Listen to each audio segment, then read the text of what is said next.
Mastermind Agent is proud to present Success Calls. Top real estate agents from across North America reveal their success secrets, strategies, and systems in up-close and personal interviews. You can find all the calls at www.mastermindagent.com.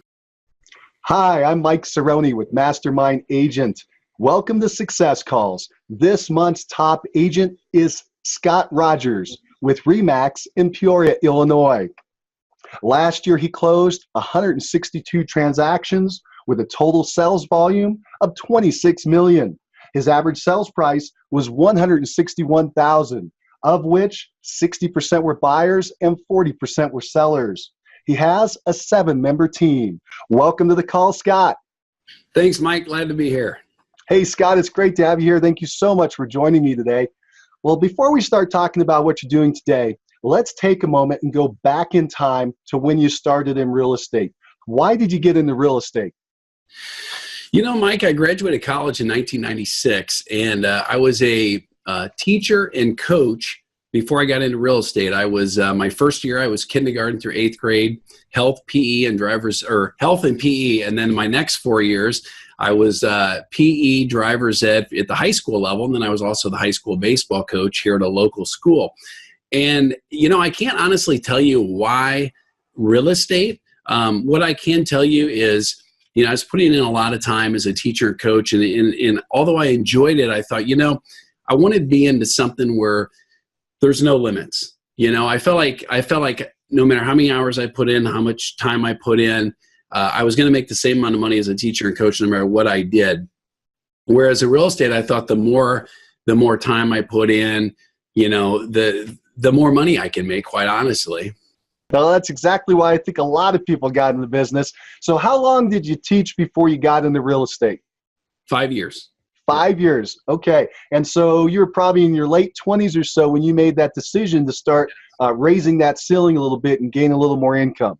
Yep, absolutely. Must have been hard to leave teaching and the kids and the baseball and all the things that you were doing. It was. I really enjoyed it. You know, had a great experience, and I definitely still miss parts of it. But I also enjoy what I'm doing. Fantastic.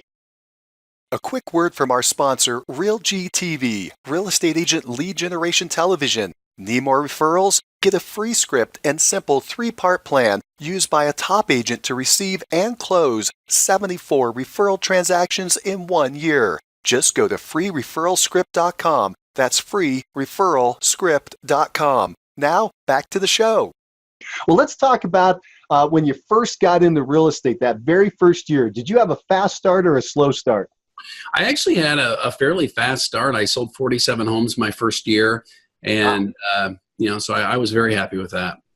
That is fantastic. I got to ask, how did you sell 47 homes your first year? What were you doing? You know, I think more than anything, it was just hard work, just getting out there and beating the pavement. And I would say open houses were a big part of that. I would try to do 2 open houses every Sunday for most of that first year, just to kind of get out there and meet people. And back at that time, you know, print ads were a big deal. So I wanted to make sure I had my picture on some properties in the print ad every Sunday. So yeah, I would say print ads and open houses probably. So were you working mainly with buyers then at that time? And you know, one other thing, sorry, Mike, what I'll say is I'm not even sure how I knew to do this, but one thing I knew to do on day one is make a list of all of my friends and family members and coworkers and, you know, parents of kids I coached, pretty much anybody I knew, and mail something to them once a month. And I did that from the start. So that was also a big factor in that first year, having some success. If you recall, I know I'm spending a lot of time on this, but you had a great start, and people want to know, there are people listening that are just getting rolling, or they need to jumpstart and get rolling quickly. So could you tell us a little bit more about that? So that first year, the 47 transactions, what percentage were coming from, say, open houses versus your sphere of influence? You know, I did not keep great records back then, so I can't answer that question. I don't know. You just were going and going and going. You were making something happen. Right. Sounds like that was the key for you. because you were constantly there. I assume that you were spending a lot of time in the office or in the field. Yep. Yeah. I mean, both, I just tried to take as many actions as I possibly could. I didn't really even know what I was doing, but I did know what I didn't know. You knew that if you sat around, nothing was going to happen. That's right. That's right. Yep. Well, let's fast forward a little bit. How long have you been in real estate now? 18 years. I started in June of 2001. 18 years. That is fantastic. And let's just get a couple stats out there. How many homes did you sell last year? What was the sales volume? Last year was about 162 homes for 26 million. And, it was a down year for us, quite honestly. Wow. Well, let's come back to that. Let's get a little bit of stats out there. Do you recall what kind of GCI you earned last year? It was about 830,000. Wow. That is fantastic. That is awesome. And did you recall what your best year was, what year that was, how many homes you sold, and the volume? Yeah. 2014, we sold I think we sold 230 homes, and that was 32 million volume for a gross commission of $999,000. And we were like $7,000 away from getting $1 million that year. Well, one more closing and you would have been at the elusive 7 figures. Well, in my area, maybe 2 or 3 more. But yeah. That's exciting. Very good. And just one more thing, and you've had a nice long career now, 18 years. Have you put together the stats or estimated the stats over that amount of time, how many homes you sold and the volume? Homes sold was about 2,600, and let's see, I have it right here.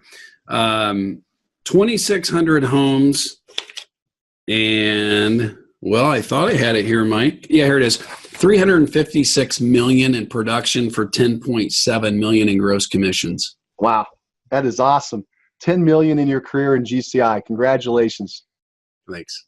That is awesome. Now, let's go back to something you mentioned earlier. You said that this year's been a little bit off based on last year and a few years in the past, and you were starting to go into that. What happened?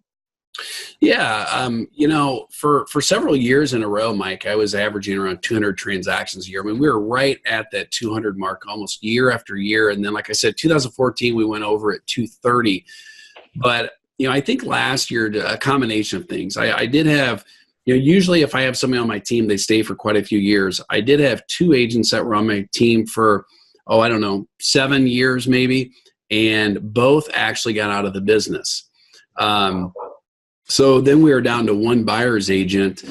So I think that was a big reason why, but quite honestly, Mike, I think that part of the reason too is, this is going to sound really odd, but I think I've lost, I don't have the passion for real estate that probably a lot of people do.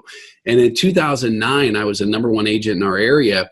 And, I just got complacent, I think. And I think for me, I do enjoy what I do, but I think at some point in time, I want to get into, real estate coaching and things like that. I feel like I have a little more or a lot more passion with teaching and coaching than I do actually selling homes. I mean, I want to make a difference in people's lives. And I don't know why I can't get excited about selling homes. I don't know why. Have you been in the production? Are you still in production? Do you still go out and list and sell? No, I don't. No, I haven't actually worked with buyers since probably 2005. And I haven't worked with sellers since, maybe 2008. Wow. So it's been a while. It's been almost a decade. So you have already moved yourself back into that coaching role where you've been coaching your team. Mm-hmm. Right. Yep. And that's obviously something you enjoy, seeing that big picture and doing the coaching. And you've been doing it for a little over 10 years now, where you haven't been out in the field itself. You've been more of the manager role. And right. And it sounds like that's something that you've enjoyed, but it's starting to lose a little bit of its luster. Do you think that you need to set a bigger goal? If you set a bigger goal in real estate, that would create some excitement? Yeah, possibly. But I think, like I said, I do have a bigger goal this year. Our goal this year is 250 transactions. But, I think, It's like when I was teaching and coaching. My goal was to be a high school baseball coach. And then I accomplished that. And I thought, well, that was fun, but it wasn't that gratifying. I mean, I really enjoyed it. And it was kind of like the same in real estate. I have that big goal. I want to be the number one agent in my market. That happened in 2009. And then all of a sudden I've just kind of like, well, that was okay. But I just think there's bigger fish to fry. So bigger challenges out there. Well, that's good. Thank you for sharing that with us, and I appreciate that. Let's help the folks listening by taking some of the lessons you've learned on this 18-year journey, and in the areas of lead generation and a couple other areas that can help some people out. So let's jump into that at this point. First of all, I do want to back up. Where is Peoria, Illinois? Peoria is right between Chicago and St. Louis, just right in the middle. It's about 2.5 hours to Chicago, 2.5 hours to St. Louis. And it's for those baseball fans, it's Jim Thomey's hometown, Ben Zobrist from the Cubs. Who else? Oh, Joe Girardi, who was a Yankees manager for a number of years. They're all from Peoria. Fantastic. How big is the population there? It's about 112,000 in Peoria, and then there's a lot of surrounding communities. So your overall market, how many people you think there are? Gosh, I'd hate to guess. Maybe 250,000. Thank you. Yeah, it just gives people an idea if it's comparable to their market, bigger, smaller, and the like. Let's talk about the market itself. What's your average? We're going to ask you a couple of stats here. What's the average sales price in the market? Peoria is a very steady market. It's been between 140 and 145,000 for many years now. I mean, many years. Okay, and you're just slightly above that, so you're working the middle and slightly above middle. How about the type of homes that you're selling? Are you selling houses, condos, townhomes, ranches? What are you selling? I would say more often than not would just be regular residential dwellings like homes, houses. Okay, and how about your days on the market, your average days on market? In our area, the days on market for sold listings is about 85 days. And I think that's when people talk days on market, sometimes I think that they're not looking at the big picture, because days on market is different than days on market for sold listings, but for sold listings, it's 85 days. Okay, very good. And then, so are your prices, are they trending up, down? Are they flat? Steady, just very steady. Steady. Very good. Thank you. So that gives people an idea where you're coming from. Now let's jump into lead generation. That's something everybody always needs more help with. And it looks like you've got a couple areas of emphasis you've done really well in. So let's dive into those. First one, are internet leads. And I believe in that category, it's about 39% of your business. Can you tell us what are you doing to generate leads from the internet? Are you working with Zillow, Realtor.com, Homes? Who are you working with? Zillow, I would say Zillow and Realtor.com have been the two big ones over the years. Okay, so give us a little more detail on what exactly are you doing. Let's start with Zillow. What are you doing with Zillow to generate leads, and how's that working? Give us kind of your funnel or how it comes out. Mike, we've had great success with Zillow over the years, but I will say, I can't explain it. I don't know what's happened, but I would say in the last 6 months, the lead quality from Zillow is declined dramatically. I know they've implemented a few new systems, and I'm not fond of, but we were spending ballpark $6,000 a month with Zillow and doing very well. And we really, I would say consistently, we're around 3,000, 3,500 for a number of years. And, we were closing, say, close to 50 deals a year, just through Zillow. And, so now we went from, paying 6,000, I've dropped that all the way down to 1,000. And in some markets, 2,000. In some markets, I think people are still killing it on Zillow for whatever reason. In our market, the leads have just steadily declined. So you're getting less leads, in my opinion, worse quality, and you're paying more money. And it just seemed to continue to cycle like that. Pay more money, get less leads, less quality. So we're looking at other ways to generate leads now and trying to maybe get away from Zillow a little bit. So now, how long have you been working with Zillow? Oh, gosh, a lot of years. I'm not even sure when we started, maybe 2009. I'm not sure. Oh, wow. So almost 10 years. So has it been ebbing and flowing? Have you had this cycle before where the lead quality fell down and then it came back, or has it always been strong? It's always been pretty strong. Yeah. So you do see some kind of change in the market. Let me ask this: how are you generating the leads off of Zillow? Are you putting you or your agent's pictures up on the other people's listings? Are you posting on your listings? Yeah, basically, all they're doing is every listing that comes up, you're going to see 3 agents on the side. It's 3 or 4, I'm not sure, but we're one of those agents in several zip codes. Okay, very good. And so that's been the major source of leads that have come in?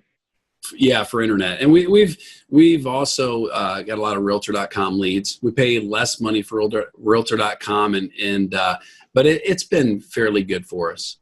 We'll come back to Realtor.com. Let's stay on Zillow just for a few more minutes. Do you have a lot of listings, your own personal listings that you post in Zillow? Yeah, they just go automatically on there, I think from Remax.com. And then do you claim them, so you put your name on there as the only agent for the first couple weeks or so? I don't know. I don't know if I've been grandfathered in or what, but I am the only agent on my listing. So I can't even tell you exactly how that happens. I think I do pay Zillow. It's like an additional $200 a month or something. And I'm the only agent that shows up on my listings. So you are doing that. And then the other question I have is on Zillow, you can put a profile on there. Have you put your profile on? Yeah, we sure have. Yep. Okay. Well, I don't know a lot about it, but those are the 3 things I've heard work really well, and it sounds like you're doing them. So you are seeing some kind of decline. When you buy the Zillow leads, are you buying a specific area or zip code? Zip codes typically. Yeah. We've owned several zip codes over the years. And so that just stopped working. And so I assume then you reduced the number of zip codes that you were marketing into? Correct. Yep. Yeah. Because over the years, everybody says, oh, my buyer's agents are saying the leads aren't any good. And many times over the years, I said, are the leads not good? Or are you just not very good at working the leads? And really, I've really watched the Zillow leads come through, and a high percentage of them in our area, at least, are rent. A lot of people are inquiring, would they rent that property? Would they sell a contract for deed? Just a lot of those. And we can try to convert a renter into a buyer, but typically the people that are asking, they're renting, and there's a reason that they're renting. And maybe they're only going to be in the area for a short period of time. Maybe their credit score won't allow them to buy. So it's just a lot of leads are not true buyers. Okay, and that makes sense. You got to do a qualification process. If you were to, over the years, you're doing this a long time, over the years, if you were to take 100 Zillow leads in, how many of those would actually turn into closings? Oh, that's a good question. I don't have an answer. I would say, gosh, I would hate to even guess, 10% maybe. Maybe 10% or so? Okay. Yeah. So you have 90 of those would not be any good. You got to screen those out. You're left with 10 that actually end up closing. And so that's a process. When most of these leads that come in on Zillow, are they coming in by phone, or are you getting, say, an email with their information? It was always email, and then just recently, within the last 4 or 5 months, whatever it's been, now they have a screening process. So when a lead comes in, a Zillow rep will take that call, and then if they say they want to speak to an agent, then Zillow then rings my 3 buyers agents, and the first one to pick up gets the lead. So you've not been receiving those email leads anymore? It all went to the phone? Not as many, and they're always making changes. I think that some of the leads, they're still emailing, but I think if a Zillow rep talks to them, then I don't really know what happens to the leads if a Zillow rep talks to them if we don't pick up. Now, most of the time we pick up, but the number of leads has went down quite a bit. Okay, so just so I understand, the lead will come in directly to you if you pick up the phone, but if for some reason your sales folks don't pick up the phone, then Zillow picks up the phone, whereas before it would go to voicemail or something like that. No, actually Zillow picks up the phone first. And they do. Yeah, I thought that's what you said, so that is a change. Yeah. And so what happens is on and I don't understand all the dynamics of it, but on leads that pick up the phone, Zillow answers that call. and Zillow says, would you like to speak with an agent? If they say yes, then Zillow dials my 3 agents. So I think Zillow's thing is they want inquiries to be answered. And then, if they say they want to talk to an agent, they then go to our agents. And Zillow thought that would be a great thing because they're pre-screening the people for us. But I mean, it's just dramatically decreased in number of leads that we have. So I would rather have more leads and put them in our system and work them versus I think my agents are going to be better than Zillow, people at converting the leads. Yeah, definitely. That's what it sounds like. There was a dramatic change, you said 4 or 6 months ago, where Zillow changed this policy, and that's reduced the quality of lead that's getting to you because you don't know what that Zillow rep is saying on the phone, and if they're any good, they may be losing a lot of the good leads, right? They may be asking the wrong questions. Yeah, and if you don't answer the phone, then they're just going to call somebody else. I mean, Zillow will call somebody else until they get an agent that answers. Oh, is there a way to eliminate that so that the leads that are coming in go directly to you and they don't go to the ISA, the Zillow rep? No, I've asked. At least my rep has said there's no way to change that. To change that because they're trying to gather stats. Mm-hmm. And in the meantime, you're paying for those lower quality leads. I think you made the right choice. You had to reduce the budget because it was no longer working. Right. And I guess that's a really good lesson to make sure that we don't get too reliant on one lead source. Exactly. That's exactly right. Yep. Very good. Thank you for walking us down that path. Now, you also mentioned that you're getting Realtor.com leads. Could you tell us what's going on there? How do you get those leads? What do they look like? Walk us through that process. Those are all coming through email. Okay. Yeah. So it's the same thing. I mean, you're basically paying to show up on other people's listings, and then if people fill out the form, then it's sent to you. And Realtor.com, I think, is sent to. You can purchase it where it's only sent to you, or pay a lower amount where it's sent to multiple people. I think 2 people at a time. So we generally pay the lower amount where it's sent to 2 people, but then we get more leads. And we're generally very good at getting back with the leads right away. Do you have an idea of what your lead cost is on, say, Realtor.com, those leads when they come in? Have you figured that out? It depends on the zip code. It depends, but I mean, you're probably talking, $150, $200 a lead. $150 to $200, and that's with you being shared with another agent?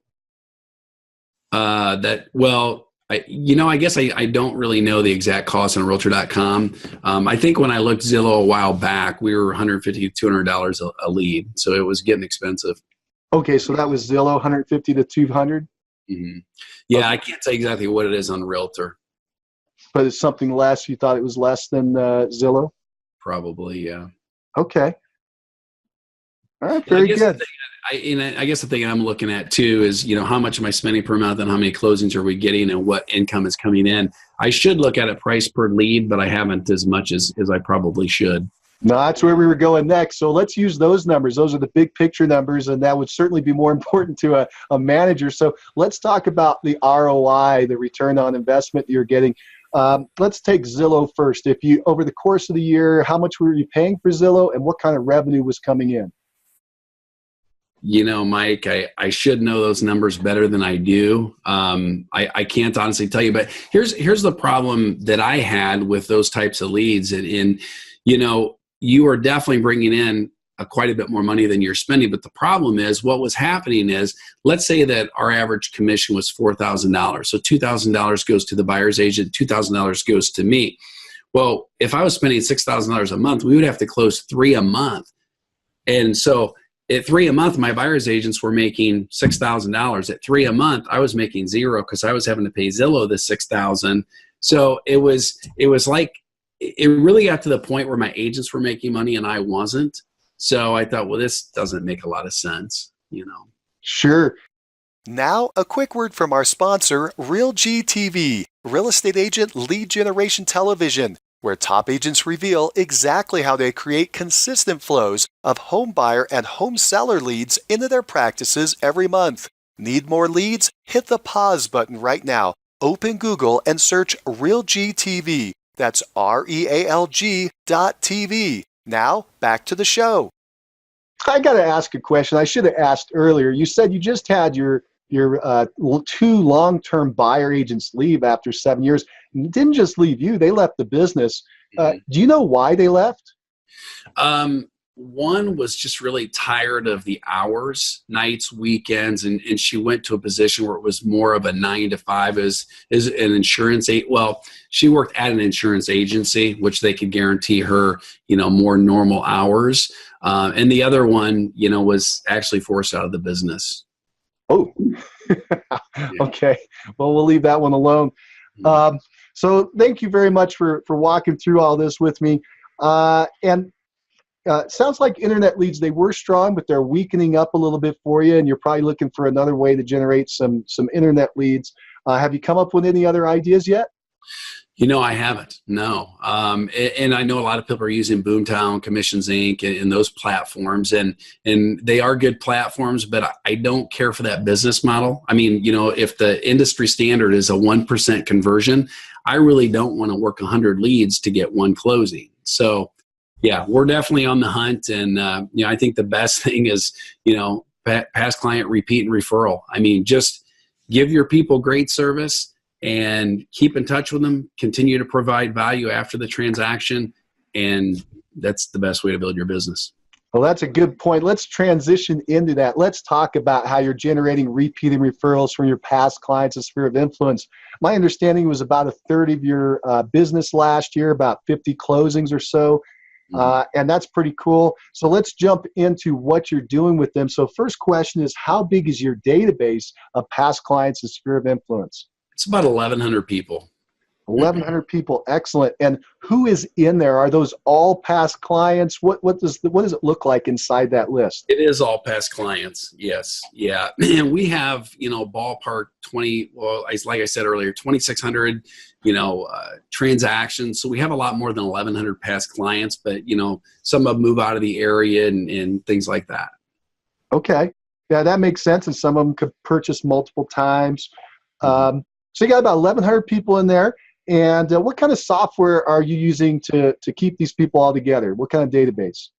We're actually using for a couple different softwares. So one lesson that I've learned a few years back is real estate agents, over the years, at least us, we've used many different CRMs. We started when I first got in the business, it was just Outlook, and then we moved to Top Producer, and then we moved to something else, and then we moved to Infusionsoft, and then we moved to Follow Up Boss. So the problem is each time you move CRMs, you're losing some of your data, basically. It's hard to import and export and keep everything. So what we do now is we have an Access database, and you can do it in Excel or whatever works for you. We use Access. So there's a form that my administrative assistant fills out after every single closing. So now I know all of my past clients are in this Access database. So no matter how, if we want to switch CRMs again, we can do that. And we'll still have all the pertinent information in Access. And then we can import and export it from there. That's pretty good. So Access is a generic database program put out by Microsoft. It's kind of like Excel or Word if people haven't heard about it. Yep. And so you have a lot of control over that database then. It's not going to be in a proprietary system for somebody that you can't, as you said, pull your information out of, or they go under one day and you lose all your data. You're right. Keeping it in a central database with you. Right. Yep. That's pretty smart.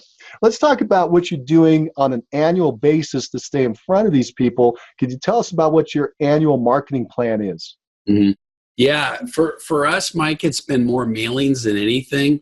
We've not done a good job over the years of calling past clients. Once in a great while we may call them, but it's very rare. So typically it's just a series of mailings. And, it's like anything. We haven't been consistent through the years. For a number of years, we were very consistent and did real well from our sphere and past client mailings. Then I was sending a newsletter every month, and I'm very picky, probably too picky about what's sent to my past clients. So I was actually creating the newsletter myself every month. And it just took so much time. I mean, it may take 1 to 2 full days of my time to put this thing together. So anytime something's difficult to do, you're not going to do it for very long. So, I would do it for 2 or 3 months, and I'd skip a couple months, and then 2 or 3 months and skip a couple months. And finally, I just realized, hey, you know what? I'm never going to be consistent with this thing. I mean, it was great. It was a great newsletter, had a lot of valuable information in there. It had some real estate, some non-real estate specific things, market trends, tips, home maintenance tips, things that were, make people laugh, funny jokes. People really enjoyed getting the newsletters. I mean, I would get comments all the time. People would call her off, say, "Oh my gosh, I love your newsletter." But it's just anything that's difficult to do, you're not going to do it for an extended period of time. So what we switched to, just right now we're switching to, is more of like a 1-page newsletter. So instead of, I think our last one was like an 8-page newsletter. So we're going to a 1-page newsletter, and we're gonna. I think that's something, the way I've put it together. I can put it together very quickly each month. And one thing we're doing with that too, that's a little different. Over the years, we've taken our past client list and we've sent all of them the exact same thing every month.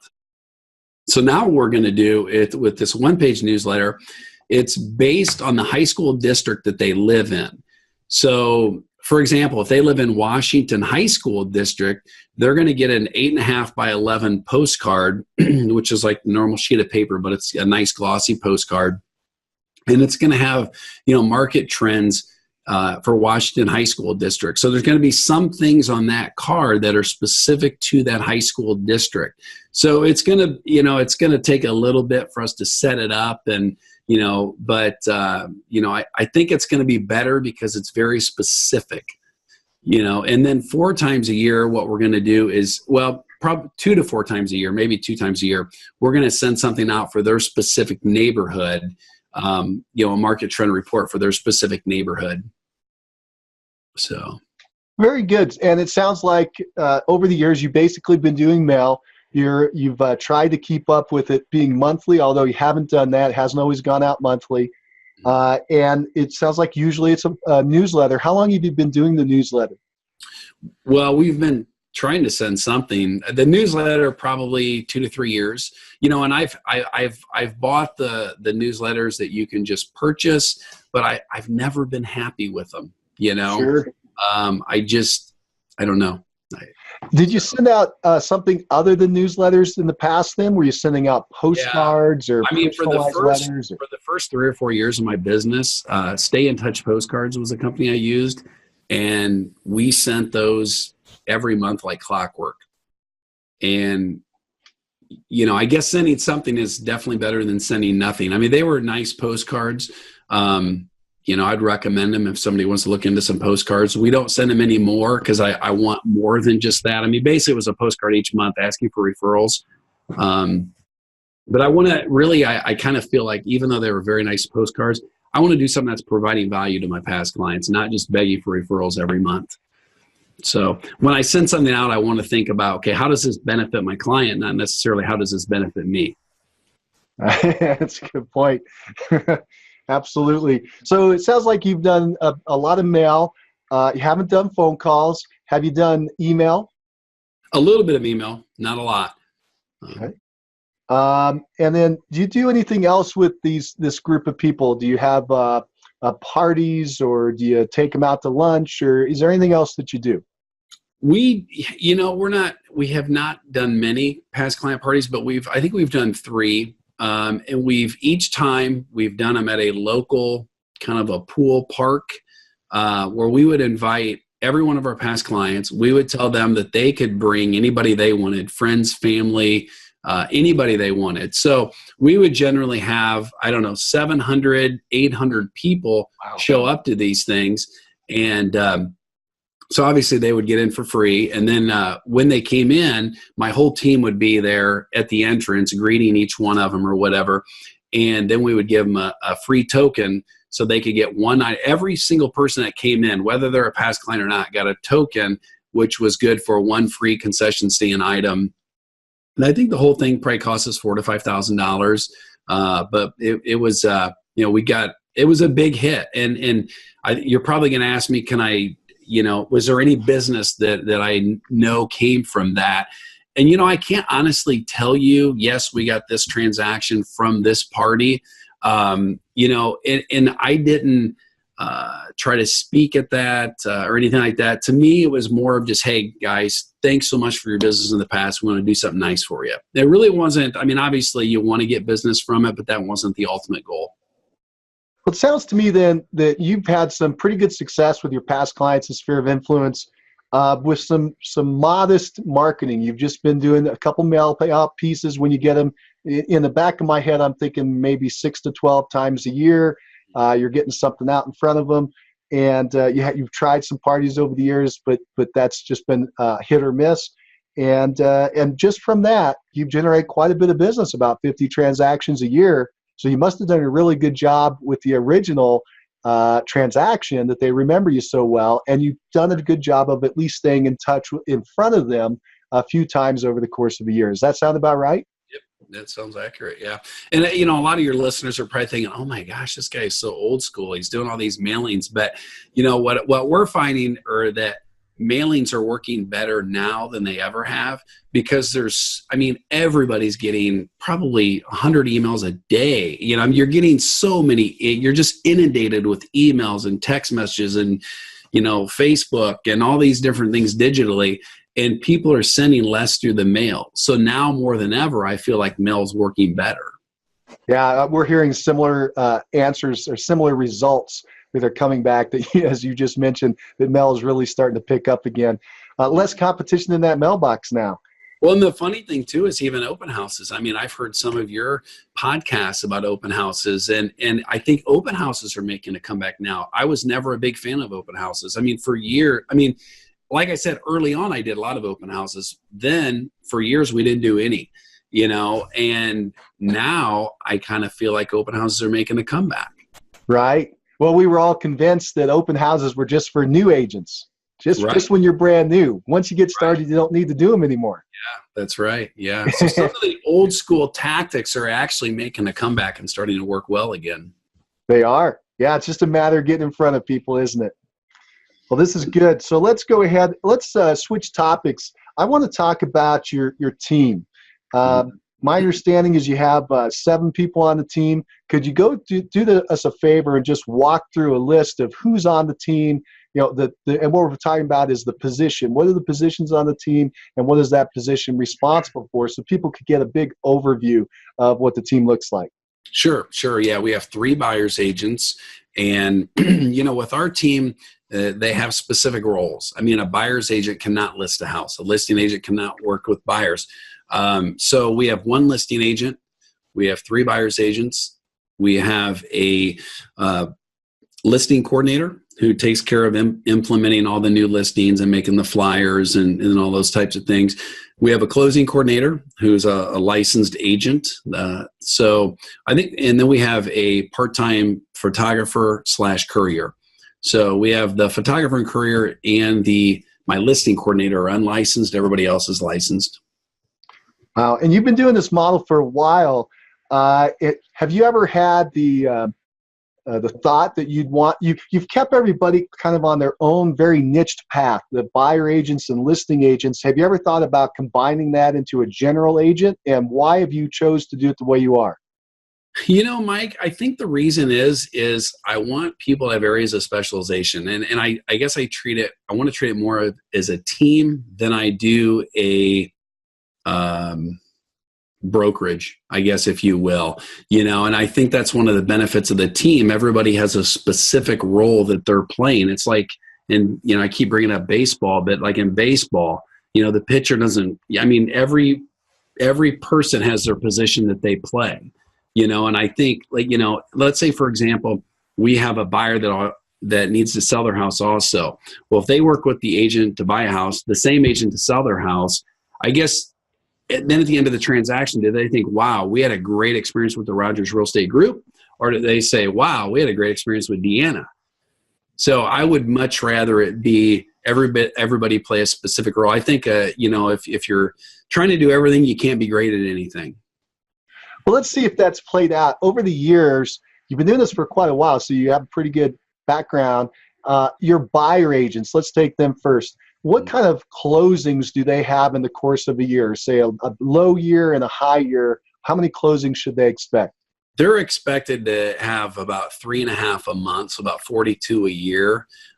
Every buyer's agent that's ever worked for me has made at least $100,000 a year. Yeah, and that's not every year, but every single agent has made at least $100,000 in a given year, and some of them have done it many times. And how about on the listing side? Do you have the same different stats for those folks as far as how many transactions per year? On the listing side, I think my listing agent can go up to 30 listing appointments per month. That's kind of what we base it on. That's why, we really have not needed to bring anybody else on. I would love to set more than 30 appointments a month, but at this point in time, we're not setting more than 30. And so they're probably closing, what is that, maybe 70 or so a year? 70 to 100? Where are they closing when they end up with the year, the listing agent? Yeah, I would say on 200 transactions, we're probably 120 buyer and 80 on seller. Okay, so about 70 to 80 closings a year with one listing agent, one listing specialist. Mm-hmm. And you've been doing that for quite a while, so those are good stats. Very good.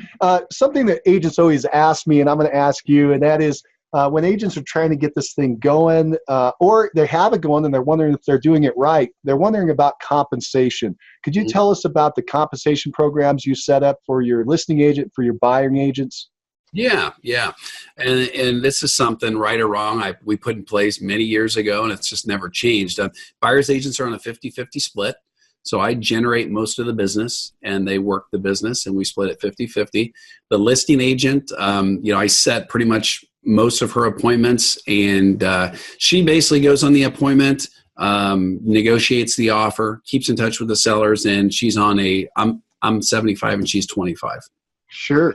Now, my agents also do pay their own RE/MAX bills per month. So just to give you an idea, each one of my agents pays about $825 per month to RE/MAX.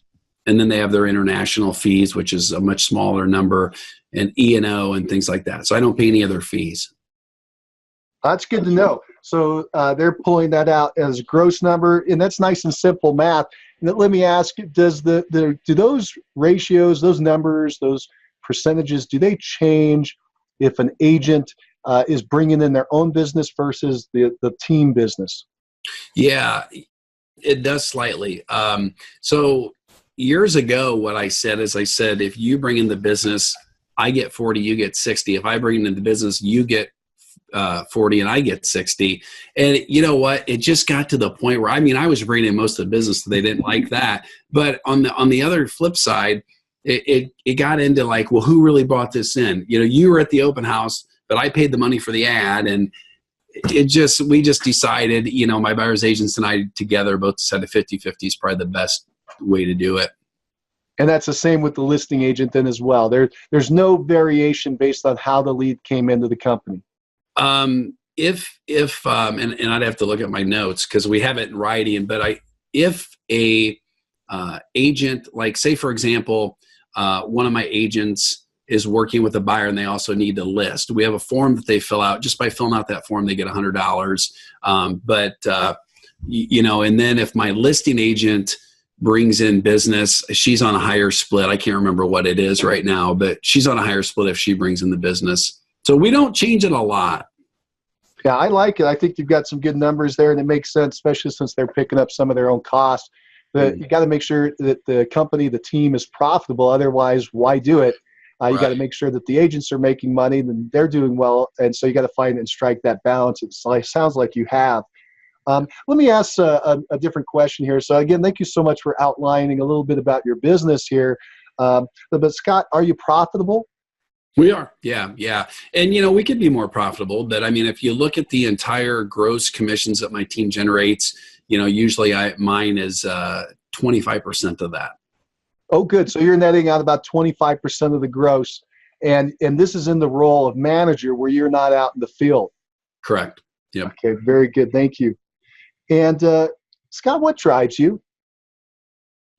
That's a good question. I think quite honestly, it's, I don't have a great answer to that. I think it's just simply whatever I do, I want to be good at. So as a teacher and coach, I wanted to be the best teacher and coach I could be. As a real estate a team leader or whatever, I think it's just simply taking pride in what you do and wanting to be the best that you could be. Very good. Well, Scott, if you were going to advise a brand new agent just getting in the business, what would you tell them to do first? I would say, and we talked about it a little bit earlier, but I would say you got to make that list of all your friends, family, coworkers, anybody else that you can think of. So kind of how I looked at it when I got in the business is I thought, if I ran into this person at the grocery store, would I want to go up to them and say hi? And if I did, then I would put them on the list, and then I would send them out a monthly mailer, every single month, and don't ever miss a month. So, and I would just say, you know what? In this business, a lot of the lead sources come and go, but your past clients, take great care of them, keep in touch with them, continue to provide value after the transaction, because your clients aren't stupid. They understand that you're getting compensated if they buy a house or sell a house. So if you do something for them after closing, they know that you're not getting paid for that. So you actually build a lot more loyalty if you serve them after closing versus just serving them during the buying and selling processes. Yeah, absolutely. Very good. Very good. Well, Scott, do you think that top agent interviews like this one, success calls, are valuable? I hope this one's been valuable, but I know that your calls are very valuable, Mike. And, I've listened to every single one of your podcasts, and, it's so funny because a lot of times I'm listening to when I'm driving, I'm thinking, oh man, I hope he asked this question or that question. You're excellent at asking the right questions because I really enjoy these calls. Thank you so much. That is fantastic. Well, Scott, I've come to the end of my questions for today. Do you have any parting thoughts for the listeners? Boy, not that I can think of. Very good. Well, this has been a lot of fun. Again, thank you so much for joining us today. Absolutely. Thank you, Mike. All right. Take care, Scott. If you like the show and want to know when the next one's coming out, click the subscribe button. And if you want to hear more episodes like this, give the show a 5-star review and write a quick comment. I read them all, and it motivates me to keep going and share the top agent success stories with you. Thanks. If you're looking for more ways to generate leads, check out our sponsor, RealGTV, Real Estate Agent Lead Generation Television, and their giant database library of video trainings where top agents reveal, demonstrate, and discuss their best lead generation methods. Visit RealGTV, REALG.TV. If you're low on funds or just want to get the maximum leverage, check out my masterclass webinar titled Top 5 Free Lead Sources for Real Estate Agents. Learn more at freeleadtime.com. That's freeleadtime.com. Oh, and if you have a real estate friend who needs some inspiration, tell them about the Success Calls podcast. And don't you forget to subscribe right now to hear all the great top agent ideas. Keep moving forward. You've been listening to Success Calls on the Mastermind Agent Network, where top real estate agents from across North America reveal their success secrets, strategies, and systems in up-close and personal interviews. You can find all the calls at www.mastermindagent.com.